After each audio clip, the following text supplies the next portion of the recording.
Hello, welcome back to my channel ओज Dahlia function fan fiction. अगर आपको मेरी स्टोरी पसंद आए तो मेरे चैनल को लाइक शेयर एंड सब्सक्राइब जरूर कर लीजिएगा। आप में से बहुत सारे लोगों ने मेरे चैनल को सब्सक्राइब नहीं किया है, तो आप सभी से रिक्वेस्ट है कि आप मेरे चैनल को सब्सक्राइब कर लीजिएगा। Thank you. चलिए तो आगे चलते हैं स्टोरी में, ज़्यादा बकवास ना करते हुए। कल के पार्ट में हमने देखा था कि लैंड से कुछ लोग आए थे जैंग फैमिया और मैडम यू से मिलने। तो चलिए देखते हैं कि वो कौन लोग थे। जब जियांग फैमिया और मैडम यू को पता चला कि लैंड क्लैन से कोई आया है उनसे मिलने, तो वो समझ गए थे जरूर जरूर वो लैंड कुरायन होंगे, लैंड सेक्ट के सेक्ट लीडर। पर वो अचानक से ऐसे कैसे आ सकते हैं? जाहिर सी बात है, कोई सेक्ट लीडर बिना सूचना, बिना पत्र के दूसरे क्लैन में आता नहीं है, और वो भी एक सेक्ट लीडर। ये तो सोचने वाली बात थी ना।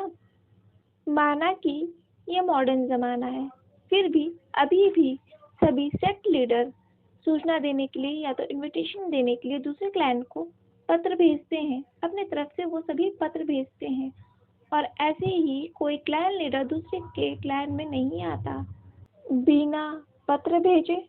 जियांग फैमिया और मैडम यू ने उस सर्वेंट की बात सुनी जो उन्हें ये बताने आई थी कि लैंड क्लैन से कोई आया है। जियांग फैमिया और मैडम यू ने विंग की तरफ देखा, जो जंक्शा और याली के साथ लोटस पॉन्ड के पास बैठकर उनके सवालों के जवाब को दे रहा था। ऐसा नहीं कहा जा सकता कि वो उनके सवालों के जवाब को दे रहा था। जंक्शा और याली उससे बात कर रहे थे, और विंग उनके सवालों को जवाब को वो हाँ या ना में अपने सिर को हिला के बोल रहा था। पर जियांग फैमिया और मैडम यू उसी बात से सेटिस्फाई थे कि विंग जंक्शा और यानली के साथ कम से कम घुल मिल तो रहा है, भले ही विंग उनके सवालों के जवाब को अपने सर को हाँ या ना में हिला के कम से कम दे तो रहा है। जियांग फैमिया और मैडम यू उसी बात से खुश थे। हाँ, माना कि वो बहुत छोटे कदमों के साथ जंक्शा और यानली के साथ घुल मिल रहा है। काफ़ी वक्त लगा है जंक्शन को विंग के साथ घुलने मिलने में, क्योंकि विंग अपने आप को एकदम प्रिजर्व करके रखता था। 2 दिन तक तो विंग ने जंक्शा और याली से बातें ही नहीं की। आज जाके विंग कुछ सवालों के जवाब और थोड़ा सा मुस्कुराना सीखा है, और आज ही लैंड प्लान से लोग आए हैं। जाहिर सी बात है, लैंड कुरायन आए हैं, और इसीलिए मैडम यू नहीं चाहती थी कि विंग जाए। उन्हें पता नहीं क्यों ऐसा लग रहा था विंग को लैंड कुरायन यहाँ से ले जाने के लिए आए हैं, जो मैडम यू बिल्कुल नहीं चाहती थी। इसीलिए उन्होंने पहले ही जियांग फैमिया से कहा था, सेक्ट लीडर जियांग फैमिया से कहा था कि मैं विंग को यहाँ से नहीं जाने दूंगी। और जियांग फैमिया ने भी इस बात पर नोट किया था कि विंग को वो यहाँ से नहीं जाने देंगे। जियांग फैमिया और मैडम यू विंग को देखने के बाद उस लोटस पॉन्ड से लोटस फेयर के अंदर चले गए, जो उनका महल था। वो मेड उन्हें उस बड़े से हॉल में लेके गई, जहाँ हमेशा जियांग फैमिया अपने थ्रोन पे बैठकर अपने लोगों के लिए डिसीजन लेते हैं कि क्या गलत है, क्या सही है। जियांग फैमिया और मैडम यू जब उस हॉल में गए, तो उन्होंने देखा वहाँ सिर्फ लैंड कुरैन ही नहीं थे, वहाँ 2 और लोग थे जिन्हें जियांग फैमिया और मैडम यू नहीं पहचानते। उन्होंने तो सोचा था शायद लैंड सिचैन होंगे या लैंड वांगजी, पर ये तो कोई और 2 लोग हैं जिन्हें जियांग फैमिया और मैडम यू नहीं जानते थे। जियांग फैमिया और मैडम यू के उस हॉल में एंट्री करते ही वो तीनों पर्सन, लैंड कुरैन और वो 2 पर्सन जो और लैंड कुरैन के साथ आए थे, वो सभी खड़े हो गए, और उन्होंने जियांग सेक्ट लीडर और जियांग सेक्ट की कुरैन को ग्रीट किया। और जियांग फैमिया ने भी और मैडम यू ने भी उन तीनों को ग्रीट किया। जैंग फैमिया ने कहा, आप सभी बैठ जाइए। उन्होंने बहुत फॉर्मली कहा था। जैंग फैमिया के कहने पर कुरैन अपनी जगह पे दोबारा बैठ गए थे और मैडम यू और जैंग फैमिया दोनों ही उन तीनों के सामने बैठ गए थे। जैंग फैमिया ने बातों को न घुमाते हुए कहा, लैंड सेक लीडर, आप बिना कोई पत्र दिए और बिना कोई सूचना दिए आप यहाँ हैं तो ज़रूर कोई सीरियस मैटर होगा, इतना तो हम आपको जानते ही हैं। लैंड कुरैन ने कहा, जियांग सेक्ट लीडर, आप बिल्कुल सही हैं। मैं यहाँ ऐसे ही यहाँ नहीं आया हूँ। मैटर बहुत ज़्यादा सीरियस है, इसलिए मैं यहाँ हूँ। मैं बिना कोई फॉर्मेलिटीज़ की आपसे बात करना चाहता हूँ, न कि कोई सेक्ट लीडर बन के। एक दोस्त के नाते मैं आपसे बात करना चाहता हूँ। मैडम यू ने जैंग फैमिया और लैंड कुरैन की बातों को इंटरप्ट करते हुए कहा, कुरैन प्लीज ये मत कहना कि ये मैटर विंग के बारे में है। कुरैन ने कहा, यू तुम सही समझ रही हो, ये विंग के बारे में है। यू ने कहा, मैं विंग को यहाँ से नहीं जाने दूंगी। उसने अपने दांतों को पीसते हुए कहा। जियांग फैमिया ने कहा, यू पहले उसकी बातों को सुनो। तुम हमेशा से उससे इतना रूड क्यों रहती हो? अब आपको लैंड कुरैन और मैडम यू की बातों को सुनकर ये तो पता चल ही गया होगा कि इन दोनों की आपस में बिल्कुल नहीं बनती। इन दोनों की तो कॉलेज टाइम से ही नहीं बनती थी, जो आज भी है। चलिए स्टोरी में आगे चलते हैं। जियांग फैमिया ने मैडम यू को रोकते हुए कहा, यू तुम हमेशा से उससे इतना रूड क्यों रहती हो? मैडम यू ने कहा, मैं विंग को यहाँ से नहीं जाने दूंगी। जियांग फैमिया ने कहा, पहले उसकी बातों को तो सुन लो यू। लैंड कुरैन ने कहा, यू ये हमारे झगड़े का वक्त नहीं है।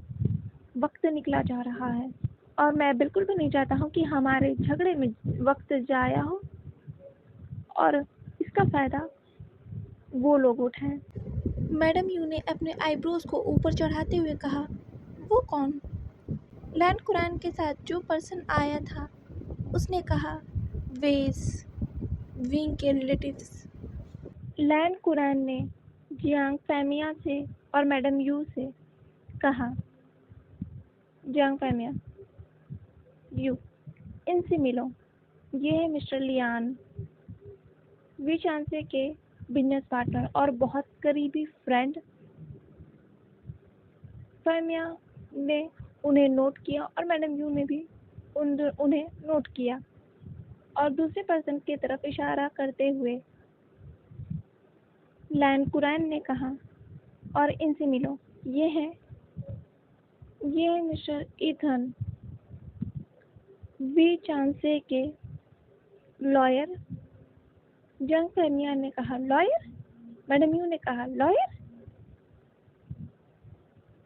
लैंड कुरैन ने कहा, हाँ, ये है वी चांसे के लॉयर, पर्सनल लॉयर। जियांग फैमियांग ने कहा, लॉयर? यहाँ लॉयर क्या कर रहे हैं? कुरैन, बात क्या है? ईथन ने कहा, विंग के रिलेटिव्स विंग को ढूंढ रहे हैं। मैडम यू ने कहा, विंग के रिलेटिव्स? विंग के रिलेटिव्स कैसे विंग को ढूंढ रहे हैं? विंग के तो कोई भी रिलेटिव्स तो जिंदा है ही नहीं, और जो थे। फिर ये कहकर मैडम यू शांत हो गई, क्योंकि उन्हें अपने फ्रेंड की याद आ गई थी। वो चांसे और कांसे सरन की उन्हें याद आ गई थी। मैडम यू ने दोबारा कहा, पर विंग के रिलेटिव्स तो जिंदा ही नहीं है ना, वो इकलौता है। इथन ने कहा, नहीं, विंग के रिलेटिव्स हैं। मैडम यू ने कहा, क्या तुम उन रिलेटिव्स की बातें कर रहे हो जिनके आंखों में विंग फूटी आंख नहीं समा था? विंग उनके आंखों में गड़ता है किसी कांटे की तरह। उन बास्टर्ड्स की बात कर रही हो? सौम्या, कुरन, तुम यहाँ से आए हो तो वापस लौट जाओ। विंग को अगर तुम ले जाने के लिए यहाँ से आए हो तो तुम वापस लौट जाओ। मैं विंग को यहाँ से नहीं जाने दूंगी, और उन रिलेटिव्स के हाथों में तो बिल्कुल भी नहीं। मैं जानती हूँ वो ब्लडी बास्टर्ड कैसे हैं। सौम्यांग ने चिल्लाते हुए कहा, यू अपने जबान को लगाम दो, तुम यहाँ की फुरैन हो। मैडम यू ने कहा, फक, मुझे कोई भी फर्क नहीं पड़ता, मैं यहाँ की फुरैन हूँ, और विंग को तुम यहाँ से किसी कीमत में जाने नहीं दूंगी। ईथन, जो कि लॉयर था, उसने कहा, आपका कोई भी हक नहीं है विंग पे, आप किसी हक से विंग को यहाँ से जाने नहीं देंगी। मैडम यू ने गुस्से में ईथन की तरफ देखा। मिस्टर लियान ने कहा, मैडम यू, हमारे ऊपर विंग का कोई भी हक नहीं है, विंग का हम पे कोई भी हक नहीं है। आप जानती हैं कल्टीवेशन वर्ल्ड में ओमेगास के लिए क्या रूल्स हैं। अगर किसी भी ओमेगास के फादर और मदर के डेथ हो जाती है तो उनके रिलेटिव से उन्हें अडॉप्ट कर सकते हैं और कोई भी नहीं। और ओमेगास के लिए तो आप ये बात तो जानती ही हैं। मैडम यू ने कहा, हाँ मैं जानती हूँ, ये सारा का सारा बोझ तो ओमेगास के मत्थे तो मर दिया जाता है। जैसे कि ओमेगास ने यहाँ चाइना में जन्म का कोई पाप कर दिया हो। आज भी वो घिसे पिटे रूल्स हमारे चाइना में किए जाते हैं। इंटरप्ट करने के लिए सॉरी। ये सारा जितना भी मैंने रूल्स ओमेगा के बारे में मैं और ज़्यादा बताऊंगी।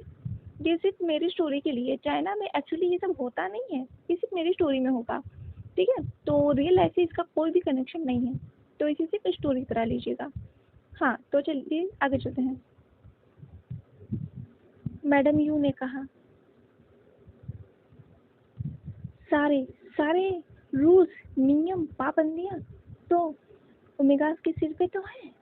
वो घटिया रूल्स कि बिना किसी रिलेशन के ओमेगास किसी के भी घर में नहीं रह सकती हैं, किसी के घर में आ जा भी नहीं सकते बिना रिलेशन के। What the hell rules. Cultivation world के चाइना में ये रूल है कि बिना किसी रिलेशन के कोई भी ओमेगा दूसरे के घर में नहीं जा सकता है, और बिना किसी रिलेशन के दूसरे के घर में रह भी नहीं सकता है। ओमेगास को लेकर यहाँ पे बहुत ज़्यादा पाबंदियाँ हैं, बहुत ज़्यादा ही पाबंदियाँ हैं, जिसे आसानी से तो हटाया नहीं जा सकता है, कितना भी मॉडर्न हो जाए हम। पर आप ट्रेडिशन को कैसे हटाओगे, उन घिसी पुटे पुराने रूल्स को कैसे हटा पाओगे। उन्हें हटाना बहुत मुश्किल है, जिनकी जड़ें ज़मीन के अंदर तक गड़ी हुई हैं, धंसी हुई हैं, उनको तो आसानी से नहीं हटाया जा सकता है ना। इसीलिए मैडम यू बहुत ज़्यादा गुस्सा है इन घिसे पिटे रूल्स को लेकर, और उनका गुस्सा होना लाजमी है कि ओमेगास के लिए ही इतने सारे रूल्स हैं और अल्फाज के लिए कुछ भी नहीं। अल्फा चाहे जितने भी मैरिज कर सकते हैं, जितने भी कंक्यूबाइन रख सकते हैं, पर ओमेगास के लिए कुछ नहीं। यहाँ तक कि जो वीडो ओमेगास होते हैं और जो डिवोर्सी ओमेगास होते हैं, उनके लिए तो मौत से बदतर है ये रूल्स। वो ओमेगास तो किसी भी अल्फा को सर उठा के देख भी नहीं सकते हैं। जो ओमेगा वीडो है या तो जो डिवोर्सी है, यहाँ तो डिवोर्स देना जैसे पाप हो जाता है, जैसे उन ओमेगास ने कोई क्राइम कर दिया हो और डिवोर्स ले भी तो लें, पर ये आसपास के अल्फा उन ओमेगास को ऐसे देखते हैं जैसे कोई भूखे भेड़िए उनको बस नोचने के लिए तैयार हैं। और ये घटिया रूल्स की ओमेगास बिना किसी रिलेशन के किसी के भी घर में नहीं जा सकते, यहाँ तक कि अपने आस पड़ोस के लोगों के साथ भी नहीं जा सकते हैं। अनमैरिड ओमेगास और जो मैरिड है वो चाहे जहाँ जा सकते हैं, उन्हें तो जैसे लाइसेंस मिल जाता है कहीं भी जाने की। क्या मैरिज के बाद ही उन्हें ये आज़ादी मिलती है? बस इसीलिए कि उनके पास एक अल्फा है उन्हें प्रोटेक्ट करने के लिए। ये ओमेगास को ठेकरा इस वजह से दे दिया गया है, माथे पे मर दिया गया है कि ओमेगास की सेफ्टी, ये कैसे सेफ्टी है कि एक ओमेगा को बिना कोई रिलेशन में बांधे आप उन्हें आज़ादी नहीं दे सकते हो। ये कैसी आज़ादी है? ये आज़ादी तो एक बलि के बकरे की तरह है जिसके बस हलाल होने के लिए काफ़ी है। ओमेगास इस कल्टीवेशन वर्ल्ड में देखा जाए, पूरे कल्टीवेशन वर्ल्ड में सबसे ज़्यादा रूल्स चाइना में हैं, सबसे ज़्यादा। वो भी ओमेगास को लेकर कहते हैं ये ओमेगास की सेफ्टी के लिए है, पर नहीं, ये ओमेगास की सेफ्टी को लिए नहीं। देखा जाए तो ये अल्फाज को सुपीरियर दिखाने के लिए है, जिसे नेल फैमिली और जियांग्स फैमिली अच्छे से जानते हैं, बहुत ज़्यादा अच्छे से। पर लेंस भी इस चली आ रही ट्रेडिशन को बदल नहीं पाए हैं। कहते हैं ना, हर चीज़ को बदलने के लिए वक्त लगता है, और किसी ट्रेडिशन को बदलने के लिए तो उससे भी ज़्यादा वक्त लगता है। इतने आसानी से तो हटाया नहीं जा सकता है उन ट्रेडिशन को जिनकी जड़ें ज़मीन के अंदर तक धंसी हुई हैं। इसीलिए मैडम यू बहुत ज़्यादा गुस्सा है, बहुत ज़्यादा इन रूल्स को लेकर। जियांग फैमिया ने कहा, ठीक है, हमारे पास माना कि विंग के ऊपर कोई राइट्स नहीं है, पर हम क्या करें? हम विंग को तो उन लोगों के हाथों तो नहीं जा सकते हैं ना। और ये जानते हुए कि वो विंग को क्यों पाना चाहते हैं। विंग बस विचांसे का हायर है, वे इसका हायर है बस इसलिए। और वो विंग को बस इसलिए चाहते हैं कि विंग के पास इतनी प्रॉपर्टी है, वो विचांसे का इकलौता हायर है, बस इसलिए उन्हें चाहिए विंग। और मौका देखते ही और वो विंग को हटाने में बिल्कुल भी देरी नहीं करेंगे। और ओमेगास को लेकर तो रूल्स है ही कि ओमेगास का प्रॉपर्टी में कोई भी हिस्सा नहीं होता है। इथन ने कहा, हाँ, ओमेगास का प्रॉपर्टी में कोई भी हिस्सा नहीं होता है, पर मिस्टर विचांसे ने अपनी पूरी प्रॉपर्टी विंग के नाम करी है सारी। यू ने कहा, ये तो मैं जानती थी, वो तो ऐसा करेगा ही। आखिर वो विंग को इतना जो मानता, जो इतना प्यार जो करता था, विंग आखिर उसका इकलौता बेटा था। कुरैन ने मैडम यू को देखा। लायन कुरैन के मन में शायद कुछ चल रहा था, वो कुछ सोच रहा था, पर उसने कुछ कहा नहीं इस बात पर। मिस्टर लियान ने कहा, ठीक है, विंग यहाँ पे नहीं रह सकता ना किसी के घर पे, ठीक है, तो मैं यहाँ से विंग को ले जाऊँगा अज़ेलिया। हम अज़ेलिया में ही रहते थे ना, और अज़ेलिया में तो ऐसे कोई रूल्स और रेगुलेशंस है नहीं, मैं अज़ेलिया लेकर चल जाऊँगा विंग को। इथन ने कहा, नहीं, आप यहाँ से विंग को नहीं ले जा सकते। मिस्टर लियान ने कहा, पर क्यों? मैं विंग को ढूंढने के लिए पिछले 7 दिन से कुत्तों की तरह ढूंढ रहा हूँ, जब से मुझे पता चला था वो न्यूज़। 7 दिन हो गए हैं, और मैं बिल्कुल भी देरी नहीं करूँगा विंग को यहाँ से ले जाने के लिए। कैसे करके तो मैंने विंग को ढूंढा है, और मुझे लायन कुरैन के बारे में पता चला, और अब मैं विंग को यहाँ से ले जाने के लिए बिल्कुल भी देरी नहीं करूँगा कि विंग के रिलेटिव्स वो लालची रिलेटिव्स विंग को ढूंढ रहे हैं, और उसको वो क्यों ले जाना चाहते हैं। और इस बात में तो मैं बिल्कुल भी देरी नहीं करूँगा, मैं विंग को यहाँ से ले जाऊँगा। इथन ने कहा, पर आप किस हक से विंग को यहाँ से ले जाएंगे? आपके पास कोई भी हक नहीं है विंग को यहाँ से ले जाने की, बिल्कुल भी नहीं। आपके पास कोई भी हक नहीं है, कोई भी राइट्स नहीं है, जो कि उनके पास है और आपके पास नहीं है। वो दावा कर सकते हैं विंग को यहाँ से ले जाने के लिए, और आपके ऊपर केस भी कर सकते हैं। इस बात पर मिस्टर लियान शांत हो गए। वो जानते हैं कि वो एक सिर्फ बिजनेस पार्टनर होने के सिवा उनका विजन से कोई भी रिलेशन नहीं है, और वो विंग को किस हक से ले जाएंगे। इस बात पर मिस्टर लियान ने शांत हो गए। मैडम यू ने कहा, तो हम क्या करें? हम तो ऐसा कर सकते हैं ना कि हम किसी को पता ही नहीं चलने दें कि विंग हमारे पास है, हम विंग को छुपा के रखेंगे। इथन ने कहा, पर आप कब तक छुपा कर रखेंगी? अगर वेगना को पता चल गया तो? आप जानती हैं, आप कितना भी विंग को छुपा के रखें, कितना भी उसे प्रोटेक्ट करके रखें, अगर एक बार वेगना को पता चल गया तो वेगना विंग को यहाँ से घसीटते हुए लेके जाएगी, और आप इसमें कुछ भी नहीं कर सकते हैं। चलिए जानते हैं वेगना क्या है। असल में वेगना एक ऑर्गेनाइजेशन है, जैसे कि ऑर्फेनेज होते हैं, बिल्कुल वैसे ही, पर ये सिर्फ ओमेगास के लिए होते हैं। ओमेगास को प्रोटेक्ट करने के लिए होते हैं। पूरे कल्टीवेशन वर्ल्ड में वेक्ना होते हैं, वेक्ना ऑर्गेनाइजेशन होते हैं जो ओमेगास को सेव करने के लिए होते हैं, उनकी सेफ्टी के लिए होते हैं। कोई भी ओमेगा जिनकी फैमिली नहीं होती है, एक तरह से वो ऑर्फन होते हैं, उनके लिए होती हैं। या तो कोई भी उनके रिलेटिव्स उन्हें अडॉप्ट नहीं करना चाहते हैं, या तो उनके फैमिली मेम्बर्स होते ही नहीं है, तो उन ओमेगास के लिए वेक्ना होते हैं, जिनका पूरा ख्याल, उन ओमेगास का पूरा ख्याल वेक्ना रखती है। फिर क्या है, ये वेक्ना सच है? मैडम यू ने कहा, वेक्ना वेक्ना मैं तुम्हें विंग को बिल्कुल भी नहीं जाने दूंगी। वेक्ना तो वेन क्लैन में है ना, और वेन क्लैन वाले वेक्ना के नाम पर क्या करते हैं? वो ओमेगास का यूज़ करते हैं। ओमेगास को किसी बिलीनियर्स का बेड वार्मर बना के उसके बेड पर फेंक देते हैं। वो कोई भी ये नहीं देखते कि वो ओमेगा की एज क्या है, वो बस ओमेगास का यूज़ करते हैं। और मैं विंग के साथ ये होने नहीं दूंगी। मैं वेक्ना को विंग तक पहुंचने नहीं दूंगी, कभी नहीं पहुंचने दूंगी। वो जो र्यूमर्स हैं वो सब सच हैं।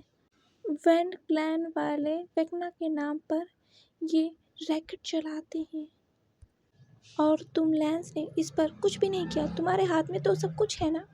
लैन कुरैन ने कहा, मैं क्या कर सकता हूँ?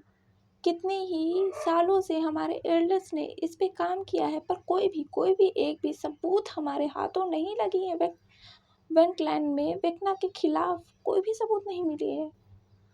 कितने ही साल से हमने कोशिश किया है वेन क्लैन में वेक्ना के खिलाफ सबूत ढूंढने की, पर हमें कोई भी सबूत नहीं मिला। हम उन सबूतों तक पहुंच ही नहीं पा रहे हैं। मैडम यू ने कहा, तो अगर वेक्ना को पता चल गया तो वो तो विंग को यहाँ से ले जाएंगे ना, और हम कुछ नहीं कर पाएंगे। हमारा विंग से कोई रिलेशन नहीं है। हम विंग को ऐसे ही उन्हें यहाँ से नहीं ले जाने दे सकते हैं। फाइमियांग ने कहा, क्या विंग को बचाने का कोई भी रास्ता नहीं है, कोई भी चारा नहीं है? मिस्टर लियान ने कहा, हम क्या कर सकते हैं? हम तो विंग के ब्लड रिलेटिव्स हैं ही नहीं, आखिर हम करें क्या?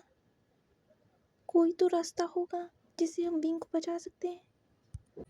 विंग को हम ऐसे ही उनके हाथों में तो नहीं जा सकते हैं, नहीं जाने दे सकते हैं विंग को उनके हाथों में हम।